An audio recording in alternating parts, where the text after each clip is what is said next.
তোমরা যাও, কেউ আসুক না কেন সহজে খুঁজে পাবে না।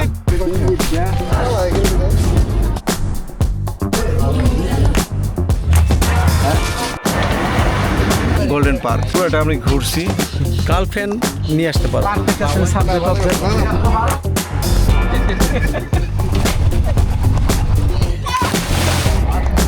সাবান ছাড়া গোসল করছি, ভালোই লাগছে যিনি।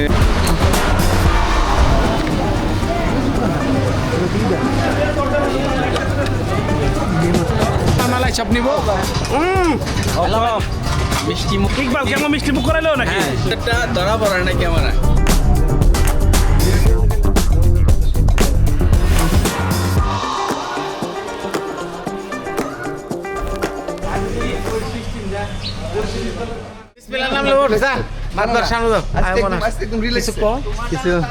স্বাগতম আমাদের আজকের হঠাৎ ভ্রমণ ভিডিওতে। আজ আমরা বেরিয়ে পড়েছি নরসিংদী জেলার কয়েকটি দর্শনীয় স্থান ঘুরে দেখতে।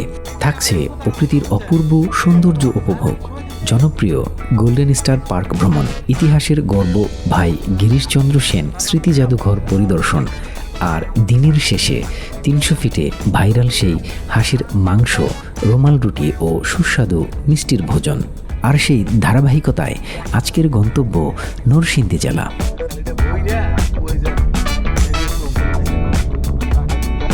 পথিমধ্যে গ্রামের এক মনোরম পরিবেশে থামলাম সকালের নাস্তার জন্য। হালকা তেলে ভাজা গরম গরম পরোটার সাথে জমে উঠল গল্প আড্ডা। সবাই একসাথে হওয়ায় যেন নতুন এক মিলন মেলার অনুভূতি।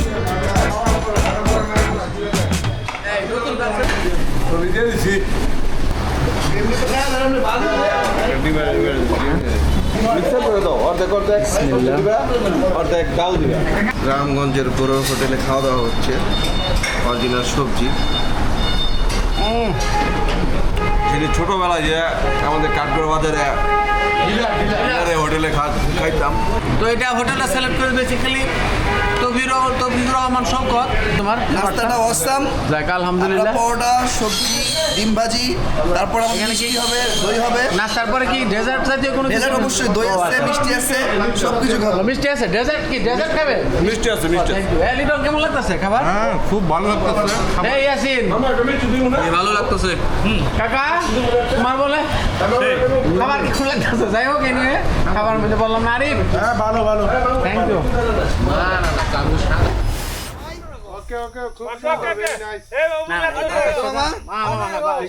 মেঘনা নদী পার হওয়ার পর রাস্তার পাশে চোখে পড়ল বিস্তীর্ণ সবুজ মাঠ।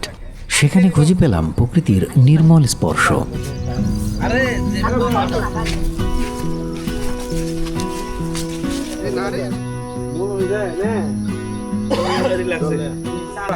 সৌরভের পা ছুলে গেছে, কেটে গেছে। কিভাবে? তোমরা যাও, এই জায়গাটা আসার পরে এত ঠান্ডা নিচে অনেক ভালো লাগছে। আমরা সবাইকে বলবো যদি খোলা আকাশ, মৃদু বাতাস আর ঝিঝি পোকার ডাক সব মিলিয়ে মনটা হারিয়ে গেল প্রকৃতির মাঝে। মনে হচ্ছিল যদি একটা বেতের পাটিতে শুয়ে ঘন্টার পর ঘন্টা এই পরিবেশ উপভোগ করা যেত তাহলে আর কিছুই চাইতাম না।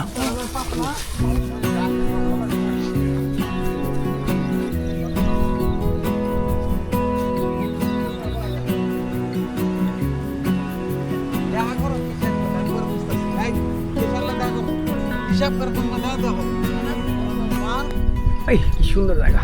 রোদের তাপটা একটু বেশি, তবে সুন্দর বাতাস আছে। না আমার কাছে ভালো লাগছে। প্লেসটা যে কেউ আসুক না কেন সহজে খুঁজে পাবে না। তার বাংলাদেশের অন্যতম সুন্দর একটা জায়গা। কারণ এখন ওয়েদার 10টা বাজে বেলা, তো এখন তো ওয়েদার একটু রোদ হবে, এটা স্বাভাবিক ন্যাচারাল। তো আলহামদুলিল্লাহ ভালো লাগতেছে।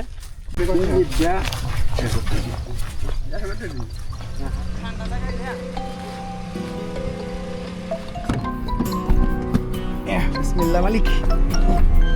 প্রকৃতির সেই মায়া ছেড়ে এবার আমাদের গন্তব্য নরসিংদীর বহুল আলোচিত গোল্ডেন স্টার পার্ক। মেঘনা নদীর চরাঞ্চল সেতুর পাশেই বোখারীনগরে অবস্থিত এই পার্কটি বর্তমানে বেশ জনপ্রিয়।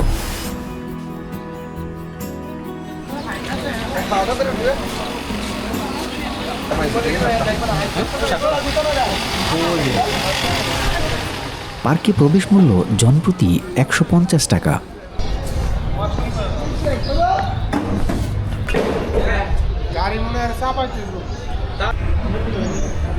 সত্যি বলতে কৃত্রিমভাবে তৈরি দর্শনীয় স্থান আমার খুব একটা পছন্দ নয়, কিন্তু আজকের অভিজ্ঞতা ছিল একটু ভিন্ন।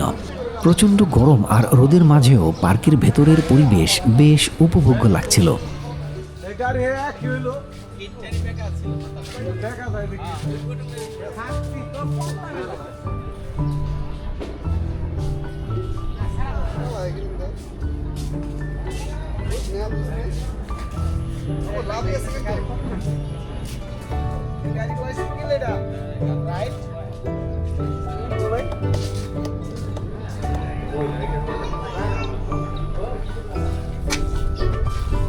রঙিন ছাতার ছাউনি দেয়া রাস্তা, বিশাল ডাইনোসরের ভাস্কর্য, প্রজাপতির আদলে তৈরি ওয়াকওয়ে, লাভ পয়েন্ট, ট্রেন, নাগরদোলা এবং নানা ধরনের রাইড দর্শনার্থীদের বেশ আকর্ষণ করে।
চারিদিকে ছোট ছোট দেশীয় পণ্যের দোকানও রয়েছে।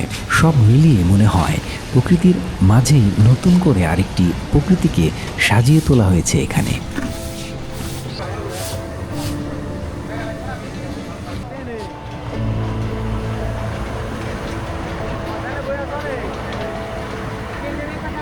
গোল্ডেন পার্ক পুরোটা আমি ঘুরছি, ঘোরার পরে যে রোদের তাপমাত্রা আর অস্থির হয়ে লাস্টে গাছতলার এটার নিচেই বসে পড়েছি। পার্কের পরিবেশ কেমন আমার?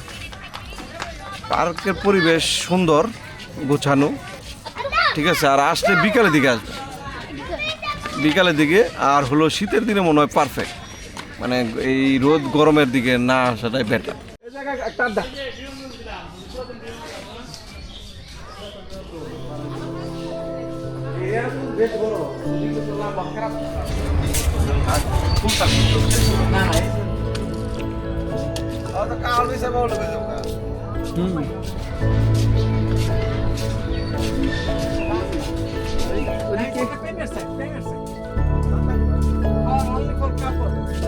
লাভ পয়েন্ট, লাভ ভিউ, এটা এবারে বলে লাভ রুট বলা যায়, one kind of love root.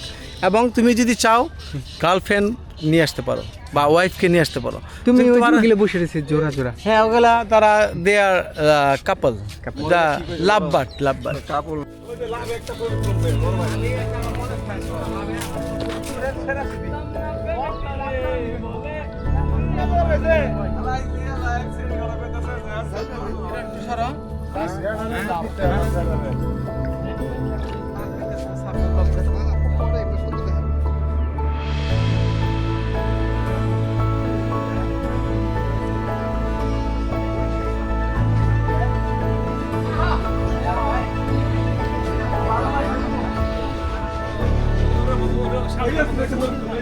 অনেক ছবি তোলা আর ঘোরাঘুরির পর প্রচণ্ড গরমে আমরা প্রায় কাহিল হয়ে পড়লাম। তখন এমন এক সিদ্ধান্ত নেওয়া হলো যা ভাবলেও অবাক লাগে। এদিকে ওই যে কি কয় রেল স্টেশন দেখছিস না, ওদিকে থাকে বলে শহর তো কিছু নাই, কিছু নাই কইলাম তো লাও গাড়ি দেখে রাস্তা মামা। একটা নৌকা ভাড়া করে আমরা চলে গেলাম মেঘনা নদীর এমন একটি স্থানে যেখানে পানির স্রোত তুলনামূলক শান্ত। তারপর শুরু হলো জমজমাট নদী স্নান। কোন 50 টাকা হ্যাঁ টাকা কেন দিছি না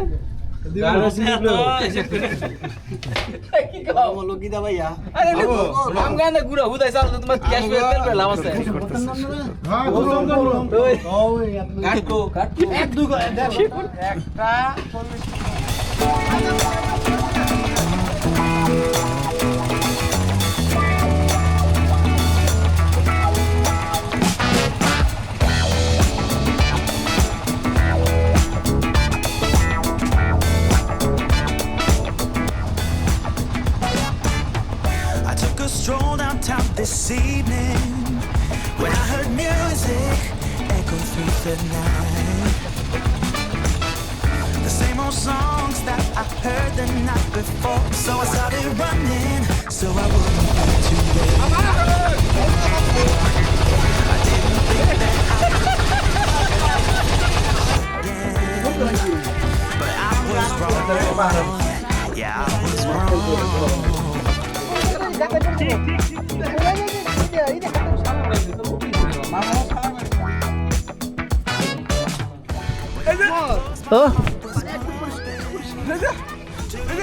জোক নাই তো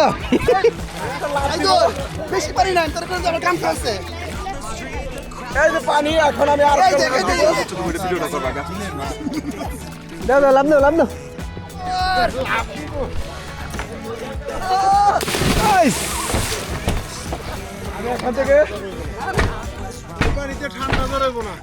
এখান থেকে লাভ দিব টাইটানিক দাও দাও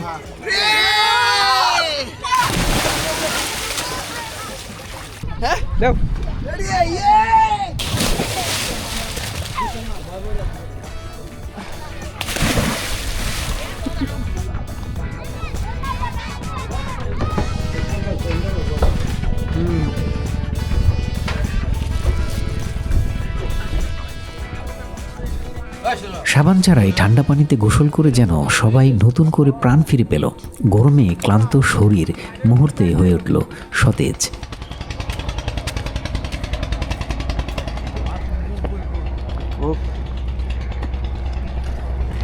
ফাইনালি আমাদের একটা নৌকা সফর করা হয়ে গেল আলহামদুলিল্লাহ। ছোটোখাটো 1 ঘন্টার মতো আমরা রিজার্ভ করেছিলাম, তো ভালো লাগছে। এ সম্পর্কে আসলে অনুভূতিটা প্রকাশ করার মতো না। আমার সাথে হ্যাঁ আমার এই যে এক বড় ভাই তো নদীর দিকে তো ঢুকা নদীর দিকে আসলে অ্যাকচুয়ালি সকালে আমরা আসছি নরসিংদী উদ্দেশ্যে মূলত। তো এখানে কয়েকটা আমরা পিকনিক স্পটস এগুলো ঘুরে দেখলাম এবং বালুর মাঠ। তো দেখার পরে একটা কি গাড়ি দেখার পর আমরা এই নদীর যে ঘাটটা নরসিংদী পৌরসভার এখান থেকে আমরা একটা নৌকা রিজার্ভ করলাম 2 ঘন্টার জন্য। তো নৌকাতে আমরা মোটামুটি কাঠের নৌকা নিছি, টিনের নৌকা না। উপরে কাঠ ছিল, নিচেও কাঠ।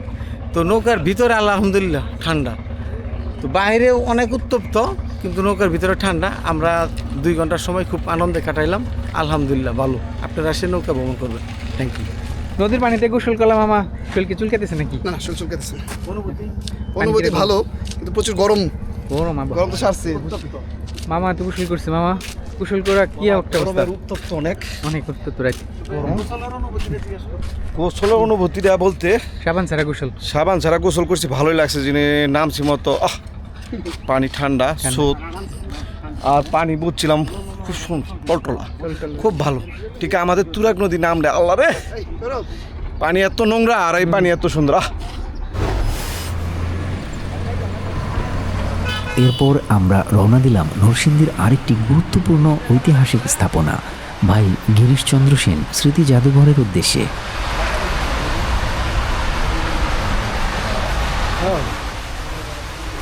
নরসিংদীর পাঁচদোনায় অবস্থিত ভাই গিরিশচন্দ্র সেনের পৈতৃক বাড়িটিকে সংরক্ষণ ও সংস্কার করে এই জাদুঘর গড়ে তোলা হয়েছে। আমাদের উপর একটা সাইড ইনফরমেশন করে দিয়ে আপনাদেরকে গ্রাম্য সমাজ সম্পর্কে বলবো। আর এই রুমটা হলো আমাদের কাঠটা কি সমস্যা করে না? কাঠটা আবার নতুন করে বসানো হয়েছে।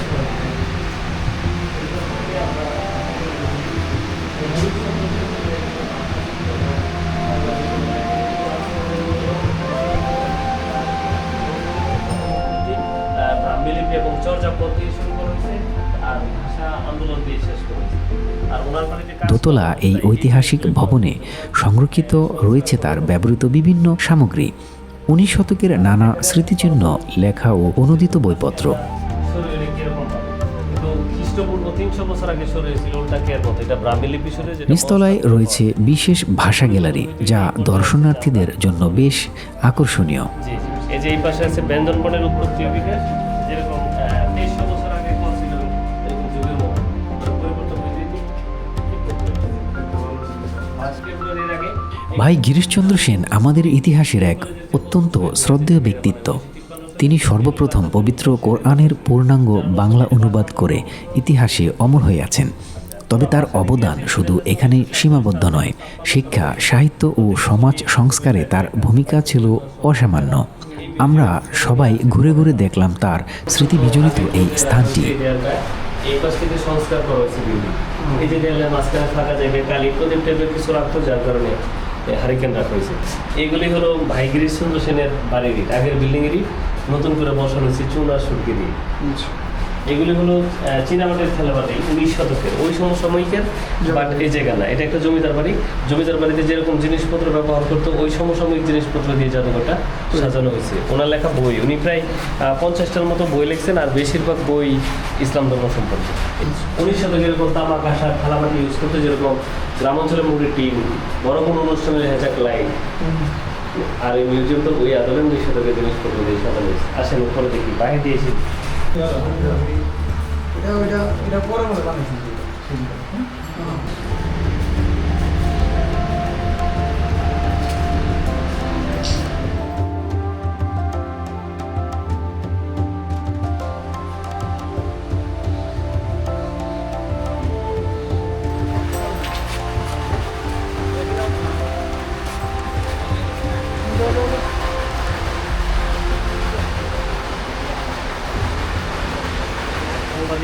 মহিলা পত্রিকা, সৌরভ পত্রিকা এবং সমস্ত কিনা ব্রাহ্ম সমাজে এটা আর্ট করা কলকাতা এরকম ছিল। কলকাতা থেকে যেরকম জিনিসপত্র ব্যবহার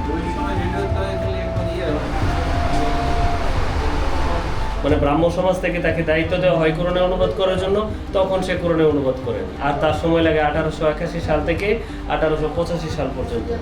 আর ব্রাহ্ম সমাজের তারা কি করে, প্রত্যেকটা ধর্মের মধ্যে যে ভালো ভালো দিক আছে এই দিকগুলি নিয়ে এসে একটা নতুন ধর্ম তৈরি করে, যেটার নাম দেয় ব্রাহ্ম ধর্ম। এই হলো ব্রাহ্ম ধর্ম। ভাই গিরিশচন্দ্র সেন, কেশবচন্দ্র সেন, রবীন্দ্রনাথ ঠাকুর, তারা ছিলেন এই ব্রাহ্ম ধর্মের অনুসারী।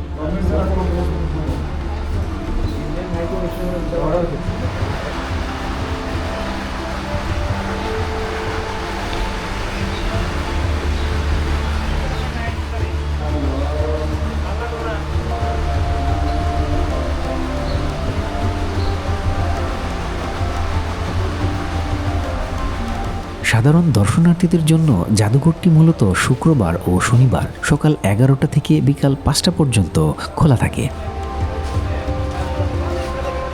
এবার আমাদের ঢাকা ফেরার পালা। তবে ফেরার পথে অপেক্ষা করছিল আরেকটি আকর্ষণীয় পর্ব, পূর্বাচলের 300 ফিটে বুড়িভোজ।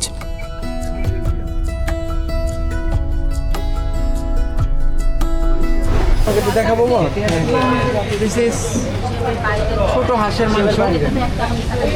এটা হলো আমরা পূর্বাচল 300 ফিট চলে আসছি, এখানে নীলা মার্কেটে চলে আসছি। এই যে আমাদের ভাইরাল হাঁসের গুনা, তো সাথে সৈকত সৌরভ আছে। বর্তমানে ঢাকার ফুড কালচারে 300 ফিট এক্সপ্রেসওয়ে যেন নতুন ট্রেন্ড, বিশেষ করে বিকেলে কিংবা সন্ধ্যার পর লং ড্রাইভ প্রেমীদের অন্যতম গন্তব্য এটি।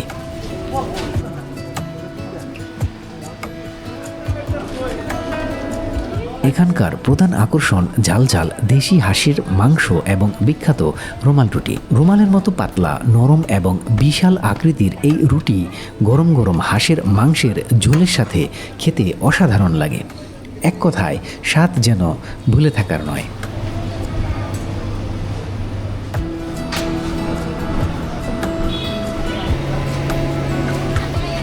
তিনশো ফিটের পাশে এমন অসংখ্য খাবারের দোকান ও ঘরোয়া রেস্টুরেন্ট গড়ে উঠেছে।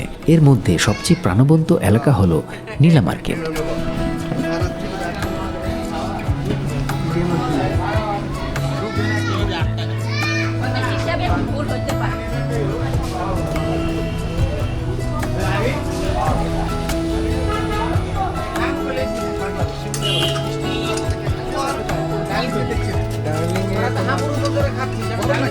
ভোজন শেষে মিষ্টি ছাড়া কি চলে, তাই চলে গেলাম বরিলা চত্বরে অবস্থিত একটি সুপরিচিত মিষ্টির দোকানে।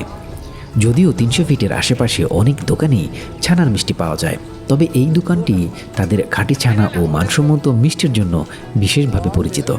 আলহামদুলিল্লাহ, একটু আগে হাঁস খেলাম, জি। এখন আবার একটু হচ্ছে মিষ্টি ডিজার্ট। হাঁস কি জাল ছিল অনেক, স্পাইসি ছিল? স্পাইসি তো মানে এটা আসলে অসাধারণ। তুমি হাঁসের সাথে কি নিয়েছিলা, মানে আইটেম কি ছিল? রোমান রুটি ছিল, আচ্ছা আচ্ছা চাকরি ছিল। আচ্ছা, দেখ আলহামদুলিল্লাহ। এখন ডেজার্ট যে তুমি খাচ্ছ, এটা কার সাজেশন? আমি শুনলাম তৌফিকুর রহমান সৈকত। সৈকতের সাজেশন। সৈকতে খাওয়ার ব্যাপারে খুবই অমায়িক, ও জিনিস পছন্দ করে, ভালো চুজি। থ্যাঙ্কস টু সৈকত। সৈকত একটু দেখাও। আর সৌরভ মন্ডল কোথায়, এখন কি খাওয়া শুরু করবে? এই যে আমি নিব এখানে। আমি তো আমারটা তো মিস করলাম। আমারটা কোথায় ভাই? আমার দিয়ে। আরে তুই তো পরে নিছিস, কেমন লাগতেছে তোর? আলহামদুলিল্লাহ, অনেক ভালো লাগতেছে। কি খাবার কি টেস্ট ঠিক আছে? টেস্ট হয়েছে। শিওর। খুব টেস্ট। সাইদুর, তোমার কেমন অনুভূতি বলো? কিরে লিটন, কেমন খেলা? ইয়াসিন, তুই কেমন খেলি রে? মিষ্টি কেমন লাগলো? মালাই চপ। যাই হোক, এখন আমি আমার এটাকে বলে হলো আবলা। আমি আমার মালাই চপ নিব। ঠিক আছে, তুমি তোমার মালাই চাপ নিবে। ভিডিও মামাই ভাই না মালাই চপ দিব। ভিডিওটা করেন না কে? কোনটা সিধরে বাড়ি এই যে নাও নিছি ভাই, আমার একটা কেমন একটু খায়া অনুভূতিটা জানাও। গরম গরম। ইস, মালাই চপ আও। আলহামদুলিল্লাহ। অছম শুরু করো তুই। অনুভূতি কি মামা? ঝোলটা আরো স্বাদ। আলহামদুলিল্লাহ। ভবিষ্যৎ মেম্বার ভাই মিষ্টি মুখ করাচ্ছে আমাদের সবাইকে, ফিল কি তাই বলো? এই জন্য ধন্যবাদ। আলহামদুলিল্লাহ। ইকবাল কেমন মিষ্টি মুখ করাইলো নাকি? বুঝলাম না তো। মিষ্টি মুখ যাক, মিষ্টিটা ইকবাল শুরু করলো। এখানকার রসগোল্লা, রসমালাই এবং স্পঞ্জ মিষ্টি স্থানীয়দের কাছে বেশ জনপ্রিয়। এছাড়া রয়েছে বিভিন্ন ধরনের ড্রাই মিষ্টি ও সুস্বাদু চমচম, যা সম্পূর্ণ ঘরোয়া পরিবেশে তৈরি করা হয়। প্রতিটি মিষ্টিতেই পাওয়া যায় সতেজতা, ঐতিহ্য এবং অনন্য স্বাদের এক চমৎকার সমন্বয়। সব মিলিয়ে একদিনের এই হঠাৎ ভ্রমণ আমাদের জন্য হয়ে উঠেছিল স্মরণীয় একটি অভিজ্ঞতা। আজকের এই সফরে শুরু থেকে শেষ পর্যন্ত আমাদের সঙ্গে থাকার জন্য আপনাদের জানাই আন্তরিক ধন্যবাদ ও কৃতজ্ঞতা। এভাবেই নতুন কোনো ভ্রমণ, নতুন কোনো গল্প কিংবা নতুন কোনো অভিজ্ঞতা নিয়ে আবারও হাজির হব আপনাদের সামনে। সেই পর্যন্ত ভালো থাকুন, সুস্থ থাকুন।